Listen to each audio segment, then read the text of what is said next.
Silicon city ಬೆಂಗಳೂರಲ್ಲಿ ರಾತ್ರೋರಾತ್ರಿ ಯುವಕರ ಗ್ಯಾಂಗ್ ಹುಚ್ಚಾಟ ಮೆರೆದಿದ್ದಾರೆ. ಫ್ಲೈಓವರ್ ಮೇಲಿಂದ ಪಟಾಕಿಯನ್ನ ಹಚ್ಚಿ ಎಸೆದಿದ್ದಾರೆ ಕಿಡಿಗೇಡಿಗಳು.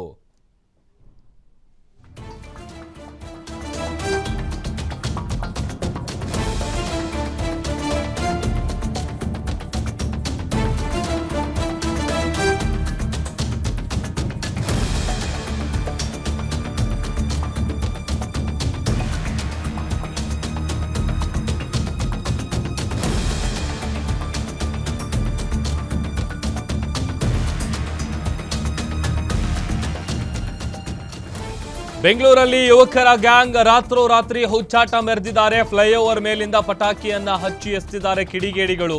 ಕೆಳಗೆ ಹೋಗ್ತಿದ್ದವರ ಮೇಲೆ ಪಟಾಕಿಯನ್ನ ಹಚ್ಚಿ ಎಸೆದು ಕಿರಿಕ್ ಮಾಡಿದ್ದಾರೆ. 4-5 ಯುವಕ ಯುವತಿಯರ ಗುಂಪಿನಿಂದ ನಡೆದಿರುವಂತಹ ಕೃತ್ಯ ಇದು. ಮಿಡ್ ನೈಟ್ ಫ್ಲೈಓವರ್ ಮೇಲೆ ಯುವಕರ ಗುಂಪೊಂದು ಬಂದಿದೆ. ಈ ವೇಳೆ ಫ್ಲೈಓವರ್ ಮೇಲಿಂದ ಪಟಾಕಿಗಳನ್ನ ಹಚ್ಚಿ ಕೆಳಗೆ ಎಸೆದಿದ್ದಾನೆ ಯುವಕ.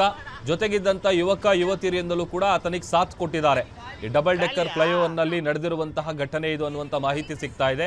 ವಿಡಿಯೋ ಆಧರಿಸಿ ಈಗ ಹೆಚ್ಚಿನ ಮಾಹಿತಿಯನ್ನ ಪೊಲೀಸರು ಕಲೆ ಹಾಕ್ತಾ ಇದ್ದಾರೆ. ದೃಶ್ಯದಲ್ಲಿ ಗಮನಿಸ್ತಾ ಇದ್ದೀವಿ ನೋಡಿ. ಫ್ಲೈಓವರ್ ಮೇಲೆ ನಿಂತ್ಕೊಂಡು ಬಹುಶಃ ಪಾರ್ಟಿ ಗಿರ್ಟಿ ಮಾಡಿ ನಶೆಯಲ್ಲಿದ್ರೋ ಏನೋ ಗೊತ್ತಿಲ್ಲ.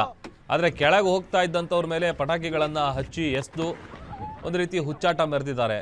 ಇವರೇನು ಹುಚ್ಚರ ಗ್ಯಾಂಗ ಏನು ಕತೆ ಅಂತ ಹೇಳಿ ಈಗ ಈ ವಿಡಿಯೋ ಆಧರಿಸಿ ಹೆಚ್ಚಿನ ಮಾಹಿತಿಯನ್ನ ಪೊಲೀಸರು ಕಲೆ ಹಾಕುವಂತ ಕೆಲಸ ಮಾಡ್ತಾ ಇದ್ದಾರೆ. ನೋಡಿ ನೈಟ್ ಹೊತ್ತು ನಿಮ್ದಾಗ ಮಲ್ಗಾಕ್ ಬಿಡಲ್ಲ ನೋಡಿ.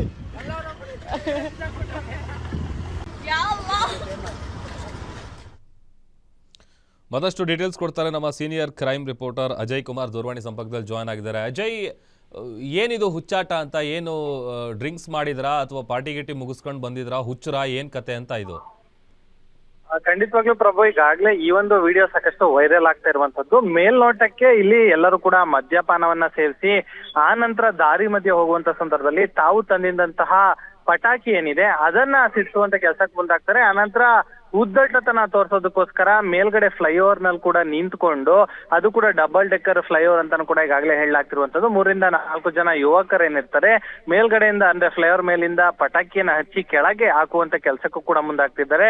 ಇನ್ನು ಅಲ್ಲೂ ಕೂಡ ಕೆಲವೊಬ್ರು ಸಾರ್ವಜನಿಕರಿಗೆ ಜೊತೆಗೆ ವಾಹನ ಸವಾರರು ಮತ್ತೆ ಪಾದಚಾರಿಗಳಿಗೂ ಕೂಡ ಅದರಿಂದ ಕೆಲವೊಂದು ಏನು ತೊಂದರೆ ಆಗಿದೆ ಅನ್ನೋ ಒಂದು ವಿಚಾರಗಳು ಕೂಡ ಈಗಾಗಲೇ ಗೊತ್ತಾಗಿದೆ. ಸೊ ಹೀಗಾಗಿ ಆ ಒಂದು ವಿಚಾರಕ್ಕೆ ಸಂಬಂಧಪಟ್ಟಂತೆ ಆ ವಿಡಿಯೋ ವೈರಲ್ ಆಗಿರೋದ್ರಿಂದಾಗಿ ಈಗ ಆ ಸ್ಥಳೀಯ ಪೊಲೀಸ್ ಏನಿದ್ದಾರೆ ಅವ್ರಿಗೂ ಕೂಡ ಈಗಾಗಲೇ ಈ ಒಂದು ಮಾಹಿತಿ ಕೂಡ ಹೋಗಿದೆ.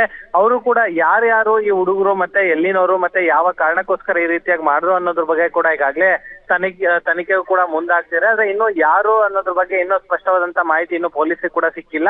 ಇನ್ನು ಯಾರು ಕೂಡ ಇನ್ನು ಕಂಪ್ಲೇಂಟ್ ಕೂಡ ಕೊಡೋದಕ್ಕೆ ಬಂದಿಲ್ಲ. ಹೀಗಾಗಿ ಸುಮೋಟೋ ಕೇಸನ್ನು ಕೂಡ ಹಾಕೊಂಡು ಮುಂದಿನ ದಿನಗಳಲ್ಲಿ ಕೂಡ ಅವರನ್ನ ಬಂಧಿಸುವಂತ ಕೆಲಸಕ್ಕೆ ಮುಂದಾಗಿರುವಂತದ್ದು. ಅಂದ್ರೆ ಕೇವಲ ಒಂದು ಕ್ರೇಜ್ಗೋಸ್ಕರ ಉದ್ದಟತನ ಮೆರೆಯೋದಕ್ಕೋಸ್ಕರ ಈ ರೀತಿಯಾದಂತ ಕೃತ್ಯ ಎಸಗಿದ್ದಾರೆ ಅಂತ ಹೇಳಿ ಸದ್ಯ ಮಾಹಿತಿ ಸಿಗ್ತಾ ಇರುವಂತದ್ದು. ಪ್ರಭು, ಓಕೆ, ಥ್ಯಾಂಕ್ ಯು ಅಜಯ್.